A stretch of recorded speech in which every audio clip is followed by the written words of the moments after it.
We have another virus coming. I'll tell you about that in a second. Joe Biden gets an endorsement.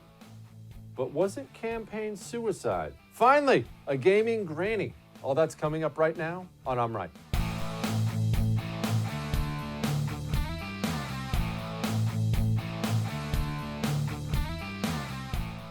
America has a virus. They have a destructive virus. This virus, well, nobody's found a cure for it yet. There's not a vaccine for it yet. And the truth is, by all accounts, the way I'm reading things, this virus is about to get more and more destructive in the coming days. It's going to be something we all have to be vigilant against. And no, I'm not talking about coronavirus. I'm talking about lawyers. They're out there. And not only are they out there, they are prepping for lawsuits like you cannot possibly imagine. It has been the hidden enemy this entire time, and let's hold on before we get to the Trump sound bites and the McConnell sound bites and everything else. Let's understand something. This is our fault as a nation. This is our nation's leadership's fault. When you stand up, rightly or wrongly, for 2 months, and you tell the American people, stay home or you're not safe. Stay home or you're not safe. Up 6 feet away or you're not safe. Don't touch that or you're not safe. Better wear a face mask. Better hide inside. Better have a bubble. We have to wait till there's a vaccine. My goodness, there's no cure yet. What are we going to do? Stay inside. We're all going to die. Now, they believe it. When you've told them something over and over and over again, they believe it. And the press has doubled and tripled down on everything. The administration, the Trump administration, has been all over this. Congressmen, senators, been all over this. Stay inside or you're going to die. Every governor, stay inside or you're going to die. Every mayor, stay inside or you're going to die. And now, here we are. We have 5% reduction in 1/4 of the GDP of America. We have 30 million Americans unemployed. This is an unmitigated economic disaster by any measure. And we need people to go back to work. And so they're like, all right, we're going to start opening. And America's all, I thought you said I was going to die.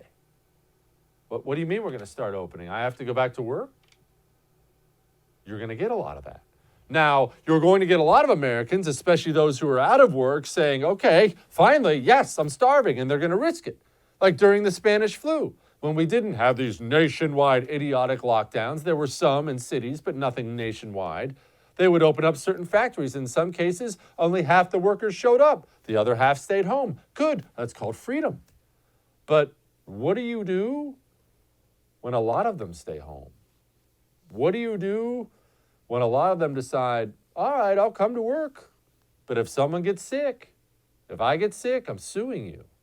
Do you know how quickly lawsuits can bring down a company? Let's just put it this way. The biggest, most powerful company in the world could be destroyed by lawsuits. They're that damaging. As soon as they won't insure you anymore, you're gone. We had this problem. And now we have a problem with essential workers, those of us who our government masters have deemed to be essential, people like meat packers. Well, they're looking around and they're saying, well, wait a minute. Why am I the only one at work? You told me everyone's going to die. Does that mean I'm going to die? Are you telling me I should die? Donald Trump has an executive order trying to address this issue. Yeah, we're working with Tyson. We are. We're going to sign an executive order today, I believe, and that'll solve any liability problems where they had certain liability problems, and we'll be in very good shape. We're working with Tyson, which is one of the big companies in that world. And we always work with the farmers. There's plenty of supply. There's plenty of, as you know, there's plenty of supply. It's distribution, and we will probably have that today solved. It was a very unique circumstance because of liability. Liability. Get used to that word. You're going to be hearing a lot of that word. And I'm happy the president is digging in. I'm happy he's partnering with Tyson and these other big companies and trying to figure out solutions. But let me just say, if there was a distribution problem before the federal government stepped in, you'll have to forgive me if I don't have a ton of confidence that distribution problem is about to improve when the federal government steps in. Call me crazy. But again, remember that word, liability? That $1 million word, well, let's be honest, it's about to be that $1 trillion word. Mitch McConnell says we got to do something about it. We can't pass another bill unless we have liability protections, and that's the only way we're going to ultimately begin to get past this, and that is to begin to open up the economy again. We have to have businesses brave enough to open up again, employees brave enough to go back to work, and I'm glad to see that some of the states are beginning to move in the direction of reopening. This is where we're going to find ourselves in a really, really, really, really, really big pickle, because guess what's coming? I'm about to preview it for you. You ready? Once again, go ahead and record, Mr. Producer. I'm about to make another amazing prediction, since pretty much all of them, sadly, have turned out to be right at this point in time. They're going to try to pass another massive bill through Congress. That bill is going to be more stimulus and loans and more pork spending and garbage and stuff our grandkids are going to have to pay off. But that aside, part of the compromise on that bill is going to be, well, let's get some liability protection for these companies out here. But there's more to it than that. You ready for some inside baseball? I'm about to give it to you. Lawyers, trial lawyers, lawyers who sue people. I know you're going to find this really, really shocking. Not universal, but mostly they campaign for Democrats. They donate to Democrats. They are a huge part of the Democrat constituency. We don't have to go into all the reasons why. That's just the fact of the matter. Democrats are never going to compromise and pass a bill that kneecaps one of their biggest constituencies. You don't stay in power by continually screwing over your own voters. Those are Democrat voters. So what we're going to get is this, and I don't know when, maybe a week, maybe 2 weeks, maybe a month. They're going to pass another bill with loads more spending that they can't control and won't control, and the money will be gone like that, and it won't do a lick of good, just like the rest of it. Also, there's going to be some of the weakest liability protection ever in that bill. Mark it down. South Dakota governor, she has a plan. We encourage them to have less than 10 people in their dining rooms, in their facilities, and to focus on delivery and carry out. What we've told them today when I unveiled my back to normal plan was that I asked them to ensure physical distancing within their facilities, to make sure that they had a rigorous sanitation, cleanliness protocol that they followed. And I think that our folks in South Dakota are ready to do that. They don't mind taking extra measures and steps if we're giving them the opportunity to look at their specific situation and make adjustments that use common sense. I think that's the difference and the example that our people have set, and I'm proud of them. Anyway, good for her. That's fine. Let's keep it. Look, South Dakota has been outstanding. And Kristi Noem, the governor up there, has been outstanding. Totally applaud her. Totally applaud what they've done as far as pushing back on these absurd lockdown orders. So I'm not criticizing. I'm not trying to nitpick. But restaurants don't want anybody to get sick. If there's any industry out there that knows about cleanliness and the importance of things like that, it's a restaurant. These requirements of make sure there's only 10 people, and we're doing this in Texas, you heard me yell about it. Well, make sure there's only 25%. They've got it covered. Let them get it covered. Let people do what they do. Let them surprise you with their ingenuity. You'll be shocked at what people can do with freedom. The people there are thrilled with her staying open, though. Here's a little parade for her.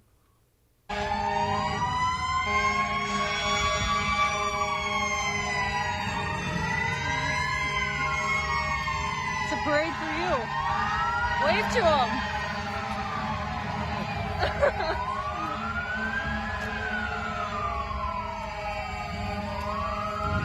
Okay,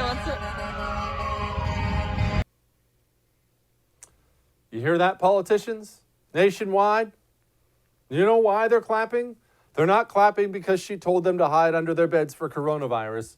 They're clapping because she's a governor who didn't destroy her own state's economy on purpose. And, ooh, looks like November's coming. Might want to take notes on that. All that may have made you uncomfortable, but I'm right. Now, these are stressful times. I get it. It's uncertain out there. You have coronavirus, you have the debt, you've got employment, or maybe you don't have employment anymore. There's no shortage out there of things to worry about. And so what comes hard nowadays? Sleep. You lay there and you think, oh my gosh, I can't turn my mind off. And so what do? You go grab some sleeping pills and then you feel groggy the next day. Or you get another mouthpiece that doesn't work worth a crap. Or you could get an ebb sleep. Go to tryebb.com. That's tryebb.com/Jesse. Tryebb.com/Jesse. It's a wearable device that provides precise cooling to the forehead area, which calms those thoughts, which puts you to sleep, which keeps you asleep. And if you go to tryebb.com/Jesse and you use the promo code Jesse, you get $25 off your order. Tryebb.com/Jesse, $25 off. Go have a good night's sleep.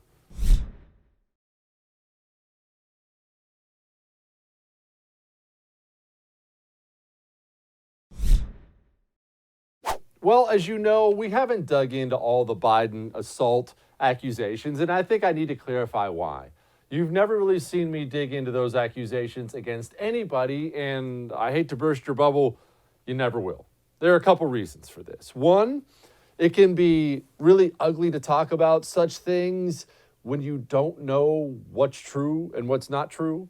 I don't like personal gossip against people I love. I don't like personal gossip against people I hate. I tend to mind my own business. This Tara Reade person may very well be telling the truth that Biden's an assaulting scumbag. I don't know. I don't know that I'll ever know until somebody is convicted of these crimes, has gone through due process. I do not like blasting people for any reason. That's why you're never going to see me dig into this stuff. You're just not. So-and-so has announced after 30 years that she was assaulted on a plane. I didn't listen to them when they happened to Trump. I didn't listen to them when they happened to Kavanaugh. I don't listen to them when they happened to Biden. That's just how I personally do business. Now, granted, I can sit back and laugh at Democrat hypocrisy because they take the Kavanaugh accusations and they carry them around like they're the truth of God. And then these happen and they're like, oh, that woman's a liar. Well, that's not. That's a little hypocritical, don't you think? Nevertheless, just because I don't dig into all these things doesn't mean they're not there. You're not going to hear me address it really on this show, but they are there. I mean, this woman has people backing her up, and people, especially on the right, are asking hard questions and time frame, and did she work for Biden, and why isn't anyone asking Biden, and so on. No, this is there for Biden is what I'm saying. This is something he's going to have to address as the likely nominee for president of the United States for the Democrat Party. He hasn't really had to address it. And if you're Joe Biden and you're facing an accuser like this, I'm not sure there's a worse person you could roll out as an endorsement at that time than Hillary Clinton. And it really shows how tone deaf the Biden campaign is. Now, you may be saying, oh, Jesse, Hillary's a woman. It's a great time to roll out Hillary Clinton. Hillary Clinton, by word of the victims, has been maybe one of the worst people in the United States of America at telling victims to shut up. Alleged victims of her husband, shut up, be quiet. These accusations are out there. Even if they're not true, they're out there. This is not some champion of women who've been abused. This is, if you believe the victims, somebody who's done the abusing. So if you're Joe Biden and you're in the middle of these accusations, might not be the best time to have the old Hill endorsement.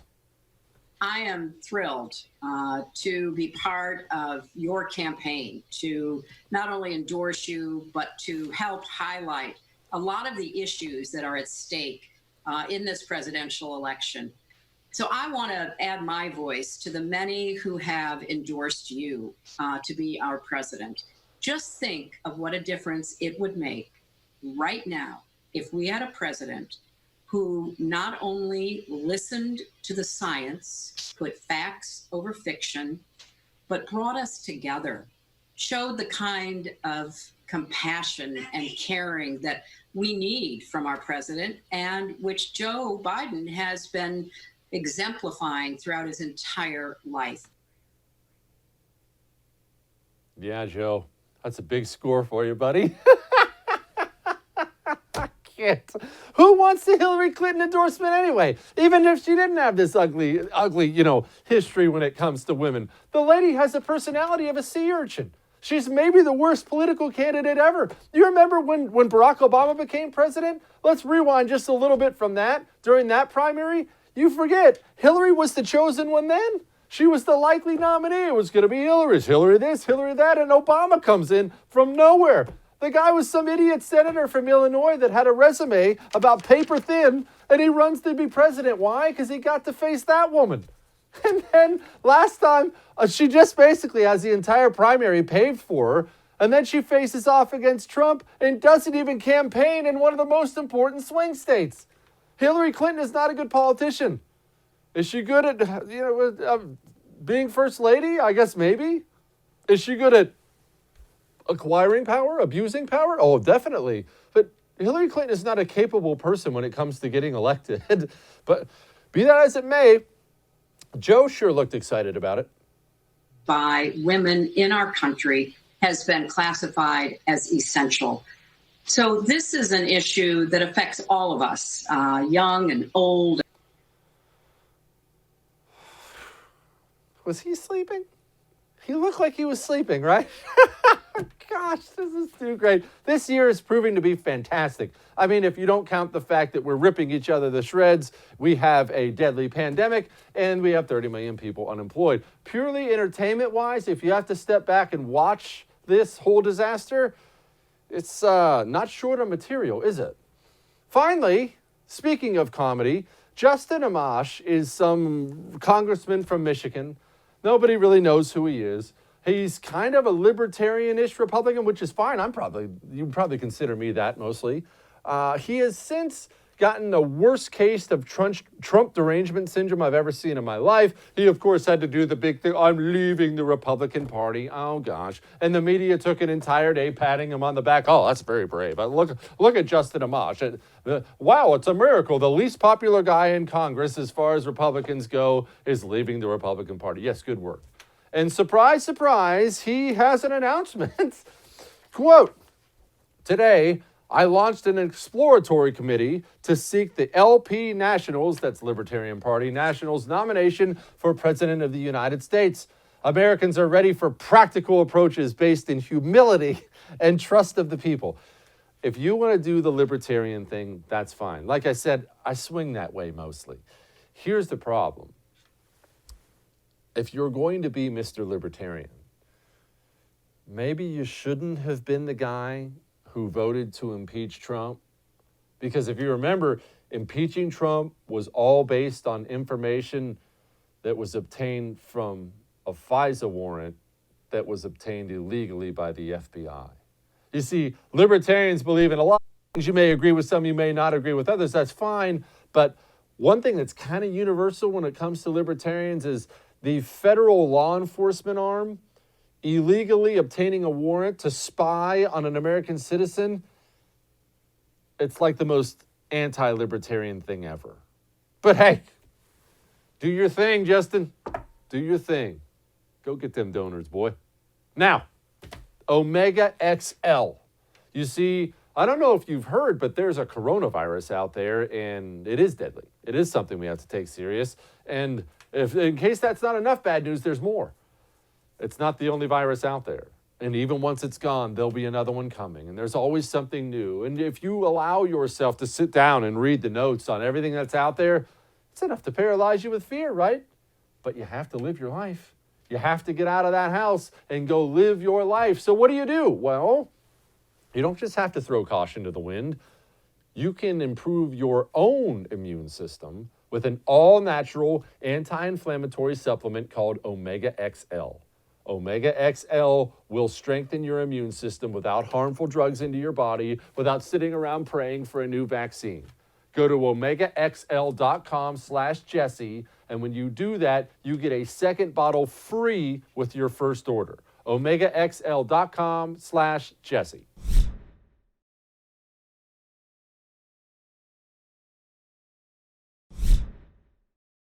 Joining me now, my friend Stephanie Hamill, video columnist with the Daily Caller. Stephanie, America is going to start getting back to work, and now people are worried about lawsuits. It's something nobody's really put a lot of thought into until now.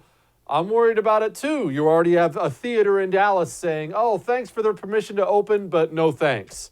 How do we get around this one? Yeah, that's a good question. We've been seeing a lot of these coronavirus related lawsuits popping up every single day, and some major ones. It is a difficult situation, particularly for businesses who are trying to open, because it seems like the rules change every single day. I'm not an attorney, but I've had some interviews with attorneys asking these very questions. How do you protect yourself if you're a business owner when the rules change every day, and then the government's not really on the hook for all of those rule changes? So number one, you have to give workers an option whether they want to come back to work or not. Like, you can't force someone, obviously. So there was discussions about waivers that people would sign if they would come back to work. And if you look at the Walmart case, for example, there were Walmart employees suing, saying that the work environment made it unsafe for them. A couple Walmart employees came down with coronavirus, so they were suggesting that they got it from work. And it is also difficult to prove where you got coronavirus, because you could get it anywhere. You could get it at work, but you could have gotten it, touching a car door handle or a door handle somewhere else. So you just really don't know. That's another concern. I'm glad you brought up Walmart. How do we address all this stuff going forward when these big corporations, I mean, nobody wants to get sued, but they can withstand a lawsuit. The mom and pop shop, that can end them. Yeah, and so that's why I was talking about those waivers. I have a feeling that a lot of employees that are going back to work are going to be signing these forms saying it's at will and that they won't be able to sue their employers. But that's also a difficult situation. As somebody who it works for someone else, I wouldn't want to be on the hook for that myself. I would want my business to protect me before going to work. So I think that we're going to see a lot of forms, and people are going to have to sign away that if they get coronavirus, they're on their own. Unfortunately. See, that's where you and I differ. I've actually been trying to get sick so I can sue the first, but that's another matter entirely. Politics. Hillary Clinton just did a town hall with Joe Biden on women. The timing of this is quite interesting because Joe Biden has this accuser. I don't know whether she's telling the truth or not. Nobody does. But it's the elephant in the room the media won't seem to address. Do they honestly think they're going to get cleared in November without having to address this? Why not just get it out now? They're not helping themselves.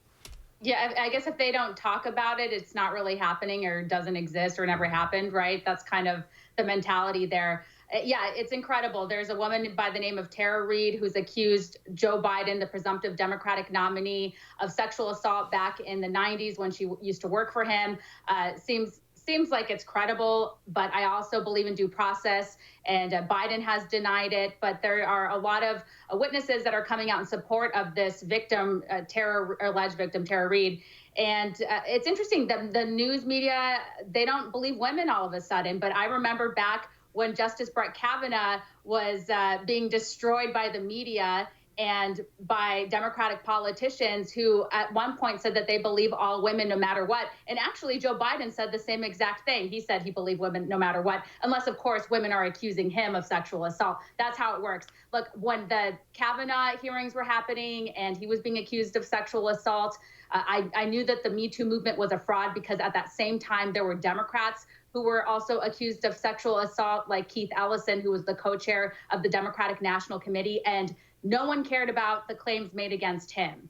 So I just knew that it was a dishonest campaign and it was just politically motivated. And as for Biden, I don't know if this is politically motivated. This is a story that we're following. And I do believe that it is terrible that the media is not even discussing it, or if they do, they reluctantly discuss it because, as you know, Biden appears to be their guy. What's their excuse for that? I mean, I understand they're hacks. I understand they're dishonest. I get all that. But what honestly is the excuse? If you're going to run with the flimsiest allegations in the history of allegations, and that was Christine Blasey Ford's, fine. But how could you possibly, with a straight face, run with hers and not take this one as far as it can go? Because, again, I don't know what happened. I don't make these accusations, nor do I care about this stuff because I don't believe anybody. But these are, I mean, they look pretty solid. Well, I mean, look, I care about these accusations. I do believe, some women, but you shouldn't just believe anyone no matter what. That's crazy because it's unfair to the person who's being accused. You would think that if somebody was accusing my father, my brother, or somebody else, I would want the men in my life to have, a fair trial and also have their side heard. As for why the media is doing this, as I said, Biden's obviously their guy. The people who are very anti-Trump are going to look past this. We've seen some of the Democratic politicians, the high-profile ones that were for the Me Too movement, now supporting Biden, which is inexplicable, obviously. We saw Hillary Clinton come out and support him, which is kind of ironic. Obviously, she has issues with her husband, Bill Clinton. And do you remember her ad when she was like, I believe all women and we support you and me too. And then now she's supporting Biden. It's just such a joke. All right. Speaking of Joe and politics, Vice President, there's obviously a huge rumor mill around it being Stacey Abrams, maybe Kamala Harris. That seems to be the inside baseball choice. Everyone seems to know within the D.C. circles that it's already Kamala Harris. I guess I'll leave that one up to you. What are you hearing? You have a lot more fancy D.C. types than I do. Well, it appears the media is really pushing Abrams and obviously pushing Kamala Harris. That would be good for him if he could mix it up with a woman or a minority, especially because the Democratic Party claims to be the party of minorities and inclusion and everything else. Yet every time they pick candidates, it's not so much that story. Biden is kind of like a boring, old, stale candidate, career politician. There's nothing exciting about him, and there's really no enthusiasm behind his campaign. It's so boring. And then they bring in Hillary Clinton to support him and give the endorsement, and somewhat she's going to start helping him campaign. It's boring. I don't even know if I could yawn long enough for that. Do you think they're under the impression, the Biden campaign people, do you think they're under the impression they can just kind of hide in his basement until November? And I'm not even saying they're wrong, by the way, if that's what they think. If unemployment stays where it is, I've been on the record saying I think Trump loses, as sad as that is. I believe that. Do you think Biden's campaign believes that, or do they think they have to play a little offense? Yeah, this is tough because the Biden campaign was trying to hide him during the primary, right? They don't want him out there because he's a walking gaffe machine. So this is kind of a blessing in disguise. but keep in mind, he needs to raise money. Yes, March was their biggest fundraising month. I think they raised like $46 million. But they just can't compete with the Trump campaign operation. I think it was either in the first or second quarter, the Trump campaign brought in $212 million. Their infrastructure is set for this online outreach that Biden just doesn't have. But also keep in mind, he could hardly fill a room, like even when he was campaigning. So could you imagine people eagerly jumping on Zoom to hear what Biden has to say when he doesn't even know what state he is in? Sometimes it's pretty crazy. Stephanie Hamill, Daily Caller, appreciate you. Thank you, Jesse. We're not quite done yet. We've got a gaming granny. Hang on.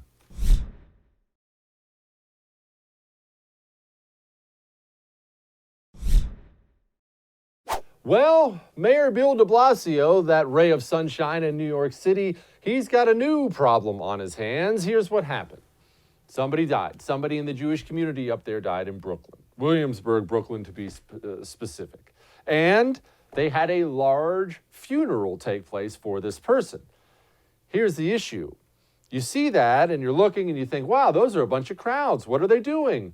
By all accounts, from what we know, they actually got permission to do all this. This wasn't just a bunch of rebels violating those sacred social distancing requirements. They got permission. That's why the cops were lining the road, police escorts, the works. Well, either nobody informed de Blasio or he had a change of heart, because de Blasio comes out and says, quote, something absolutely unacceptable happened in Williamsburg tonight, a large funeral gathering in the middle of this pandemic. When I heard, I went there myself to ensure the crowd was dispersed.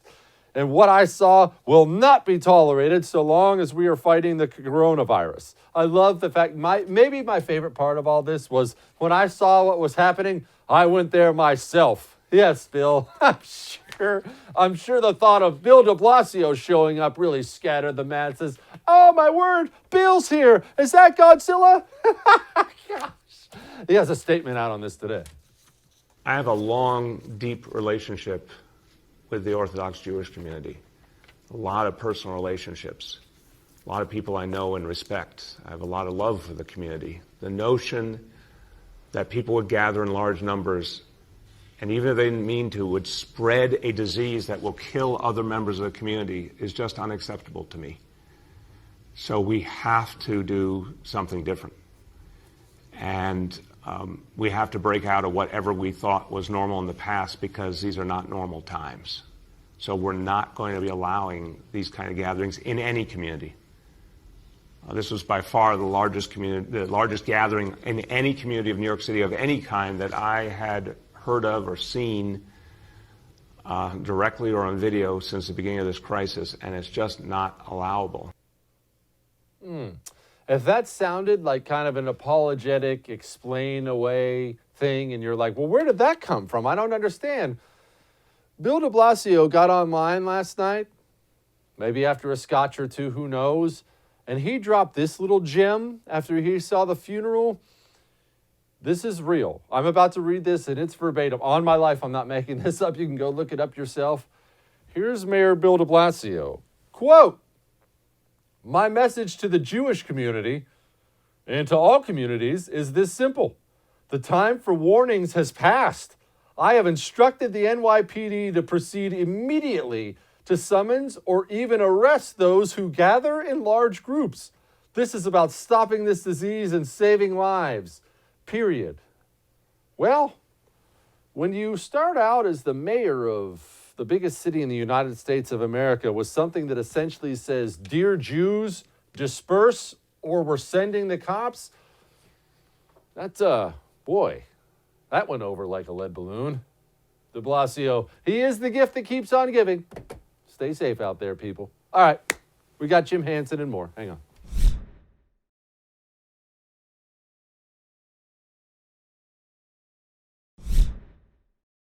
Joining me now, president of the Security Studies Group, former Green Beret and friend of mine, Jim Hanson. Jim, before we get into all the politics and all the other scum out there that we have to deal with on a daily basis, it looks like some things are going to be opening soon. I personally will be at Red Lobster this Friday night.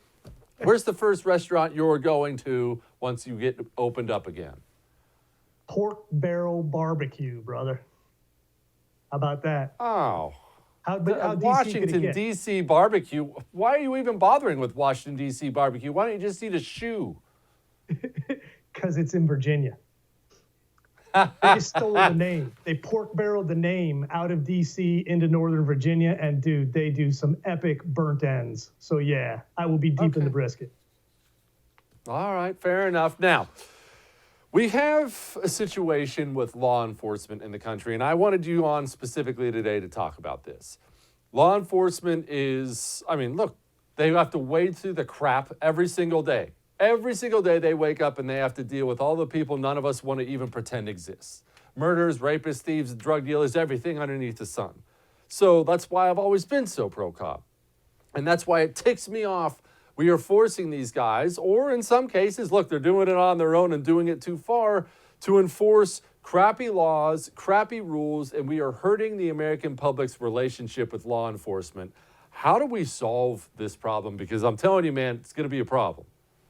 Hey, you know what I think is a great first step? Did you see the memo Attorney General Barr sent out to all his U.S. attorneys and governors and mayors across the country, saying that the Constitution is not suspended during a crisis?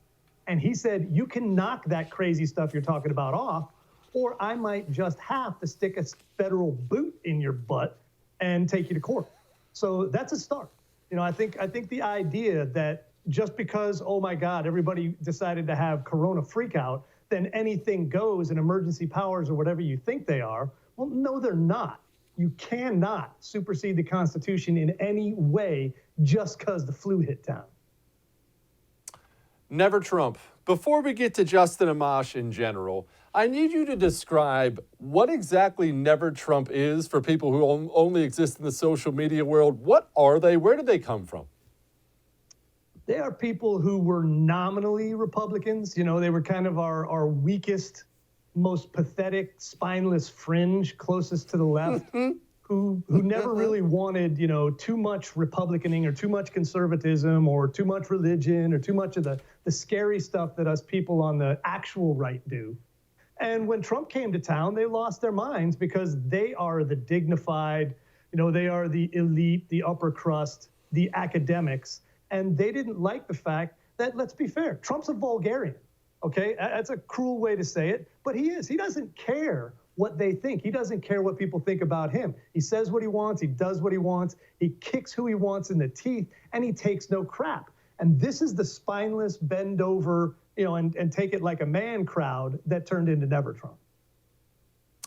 Okay, which leads us perfectly to Justin Amash. He is, I guess, a self-proclaimed libertarian congressman out of Michigan. If you don't know who he is, you are certainly not in the minority. Long story short, this guy has now declared he's running for office as a libertarian. But Jim, I don't know, maybe my notes are wrong here, but I can see that Justin Amash actually supported the impeachment of Trump, which means he stood behind the findings of an illegally obtained FISA warrant, a FISA warrant where the FBI, by all accounts, broke the law to obtain. Now, I don't pretend to be Ayn Rand, but that doesn't sound very libertarian. And Justin Amash is a big Justin Amash fan. I mean, he's like the Justin Bieber of Congress, all right? Really thinks he's a lot more talented than he is. And what he's going to do is he's going to take people who weren't going to vote for Trump anyhow and give them a reason not to vote for Biden. Who cares? Good. Go ahead, jerk yourself around. He's not going to take any donor money from Trump. He's not going to take but a couple votes from Trump, and he'll take as many from whoever the Dem candidate is, and maybe more than he will from Trump anyhow. So the bottom line is he's, playing with himself and the few of these spineless folks we mentioned before who want to pretend they're better than everybody else. And in the end, it is much ado about nothing. I am very concerned, not necessarily about cuts to the federal government. As everybody knows, I would slash and burn basically 90% of it if given the opportunity. But I am concerned we are going to have severe austerity measures, whether it be this year, next year. You cannot survive on deficits like this and debts like this. What's the first to go? What is a bipartisan thing that they can agree on? And I'm asking this specifically because I think a lot of fingers are going to be pointed towards the military and say, hey, fellas, it's time to cut some stuff out. Hey, they can try, but I think that would be the one place where you're going to run into at least some solid conservative support from most of the country. Most of us understand, especially now, we essentially are at bio war with the Chinese. I don't believe it was a bio weapon that they sent against us, but their actions of hiding the evidence and doing the rest are essentially the same as declaring war on the United States and the rest of the world. If you think that's going to get better, and now would be the time for the U.S. to appear weak overseas, I would say you're just about crazy. Now, the problem is the bulk of the money that is spent each year by Congress and by our government is in entitlements, which is the most grotesque word in the Washington vocabulary. Because the bottom line, the only thing anyone's really entitled to is air and opportunity. Everything else is a gimme, and usually with other people's money. So they're going to have trouble. They're going to have to cut some actual of the government programs that create the free stuff the Democrats like to give away. I think that's the only place where there's actual fat. Most of the rest of it, we're going to have to keep. Jim, every time I hear arguments about China, what we should do, what we shouldn't do, from smart people, they tend to bring up Taiwan a lot. For the uninitiated or those of us who don't care to read per se, what's Taiwan? Taiwan is another part of what the Chinese communists think is China and the Taiwanese think is their own republic. And we've been kind of splitting the baby on that for decades now. We somewhat recognize Taiwan as a separate country, and we somewhat recognize China's right to be tyrannical rulers over it. So there was a battle when the Chinese went communist. There were two camps. There was Mao's camp, which became communist China, and there was Chiang Kai-shek's camp, which became Taiwan. In the end, Mao won, but in the peace settlement, they let Taiwan kind of pretend to be its own country, and it's never really either broken free or been absorbed. We could cause them a lot of trouble by saying, Taiwan, yeah, we dig it. How about Taiwan as a country? Welcome to the UN, brothers. Dude always makes us smarter, even though he was in the Army. Jim Hanson, Security Studies Group. I appreciate you, brother. Good to be with you. All right. We have the gaming granny videos seen around the world. I'm not making that up. Hang on.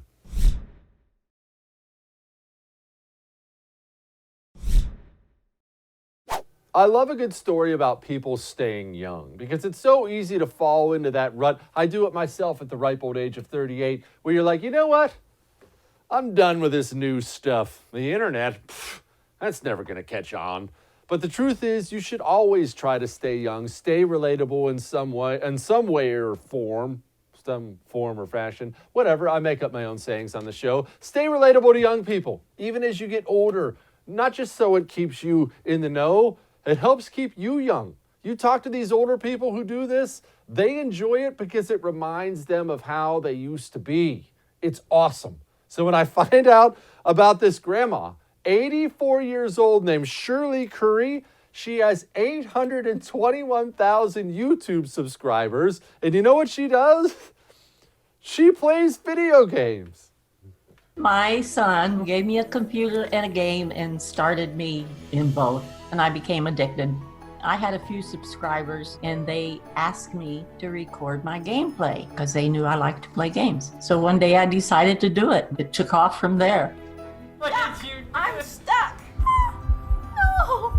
I told you not to step on that. That's awesome. That lady's awesome. I want to hang out with her. All right.